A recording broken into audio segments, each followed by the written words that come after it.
तो NFSA portal बंद हो गया है। पोर्टल खुले तो जुड़े योजना में नाम। राष्ट्रीय खाद्य सुरक्षा योजना का पोर्टल पिछले 1 साल से बंद है। लाखों परिवार एनएफएसए में नाम जुड़वाने का अपना इंतजार करने को मजबूर हैं। कांग्रेस सरकार ने अप्रैल मई 2022 में पोर्टल खोलकर आवेदन लिए थे, जिसके बाद करीब कुछ आवेदकों को जोड़ा भी गया था, लेकिन अभी भी लाखों परिवार योजना में शामिल होने के लिए इंतजार ही कर रहे हैं। तो ये बड़ी खबर आ रही है इस वक्त जयपुर से, जहां एनएफएसए पोर्टल बंद हो गया है, क्योंकि पोर्टल खुलते हैं तो लोग इस योजना से जुड़ेंगे। राष्ट्रीय खाद्य सुरक्षा योजना का पोर्टल पिछले 1 साल से बंद है।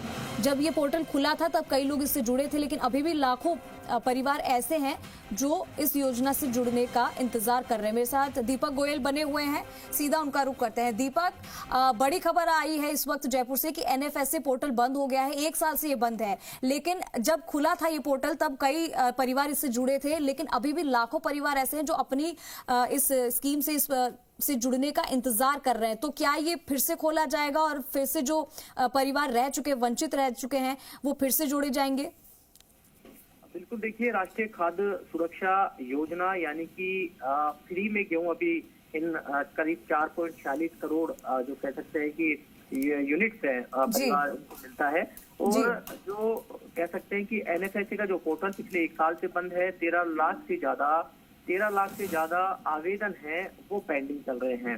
सरकार 4.46 करोड़ यूनिट के अनुसार राष्ट्रीय खाद्य सुरक्षा योजना के तहत में राजस्थान को 2011 की जनगणना के अनुसार गेहूं आवंटन करती है, लेकिन 2011 और 2023 यानी कि देखिए आबादी बढ़ी है, संख्या बढ़ी है, ऐसे में लोगों की आवेदन करने वालों की संख्या में भी इजाफा हुआ है। ऐसे में लोगों जो आवेदन कर रहे हैं, जो इस कैटेगरी के अंदर आते हैं, जो इस कैटेगरी के योजना के अंदर शामिल होने के लिए, वो इंतजार कर रहे हैं कि यदि पोर्टल खुले तो नाम जुड़े। 13 लाख आवेदन आए हुए हैं। पिछली गवर्नमेंट में अशोक गहलोत सरकार में इस पोर्टल को खोला गया था, लेकिन कुछ ही नाम जुड़ पाए थे। लेकिन इंतजार है। हालांकि अभी विधानसभा सत्र के अंदर जो सुमित गोदारा है, food and civil supply minister, उन्होंने कहा था कि इसको लेकर हमने केंद्र सरकार को पत्र भी लिखा है कि इसका जो कोटा है वो बढ़ाया जाए। यदि कोटा बढ़ता है तो आप जाहिर सी बात है कि यूनिट बढ़ेगी, गेहूं का आवंटन ज्यादा होगा। गेहूं का आवंटन ज्यादा होगा तो जो पेंडिंग जो लोग इंतजार कर रहे हैं। दीपक, अगर इस स्कीम से जो लाखों लोग इंतजार कर रहे हैं नहीं अगर जुड़ते हैं तो उनको कितना नुकसान झेलना पड़ सकता है?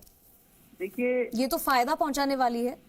देखिए, अब राजस्थान और केंद्र में डबल इंजन की सरकार है, और पिछली भी गवर्नमेंट में अशोक गहलोत सरकार, राजस्थान में कांग्रेस की गवर्नमेंट थी और केंद्र में बीजेपी की गवर्नमेंट थी। देखिए, अब इसका फायदा या कह सकते हैं इसका असर है वो देखने को मिलेगा, और देखने को मिल भी रहा है, क्योंकि अब डबल इंजन की सरकार है।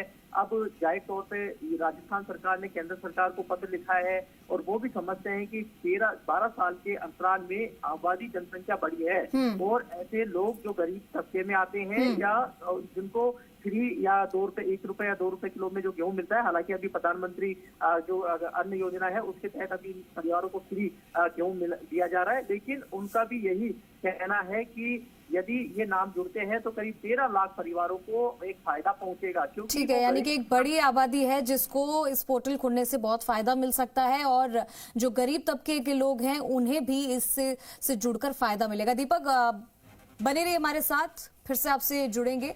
फिलहाल